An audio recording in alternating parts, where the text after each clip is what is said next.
म पनि शिक्षक भएको भए त्यसै गरी गएर बानेश्वरको चोकमा रोडमा छमछम्ती नाच्न हुन्थ्यो। के गर्नु, बेलैमा बुद्धि पुर्याइएन छ, पढियो म्यानेजमेन्ट एजुकेसन पढेको भए हेर त अहिले मजाले रोडमा बसेर छमछम्ती नाचेर आफ्नो कला देखाएर भाइरल हुनुहुन्थ्यो होइन।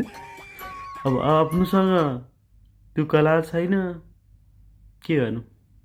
खैर, जेसुकै भए पनि संविधान बनेको यत्रो वर्ष भइसक्यो, अहिलेसम्म पनि शिक्षा विधेयक पारित नभएको भनेर शिक्षकहरू आन्दोलनमा छन्।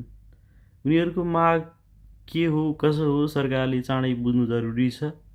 उनीहरूको माग सही हो भने यसलाई चाहिँ चाँडै नै टुङ्ग्याएर शिक्षक शिक्षिकालाई चाहिँ आफ्नो स्कुलतिर ब्याक गराउनुपर्छ। अनि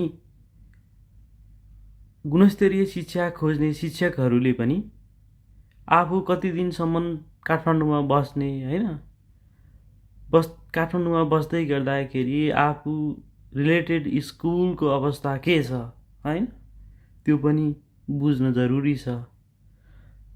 जेसुकै भए पनि यतिद्रा धेरै शिक्षकहरू आन्दोलनमा आएका छन्, यसको माग सही नै होला र सरकारले पनि यसलाई चाहिँ छिटोभन्दा छिटो सहजतातिर र टुङ्ग्याउनेतिर लाग्नुपर्नेछ।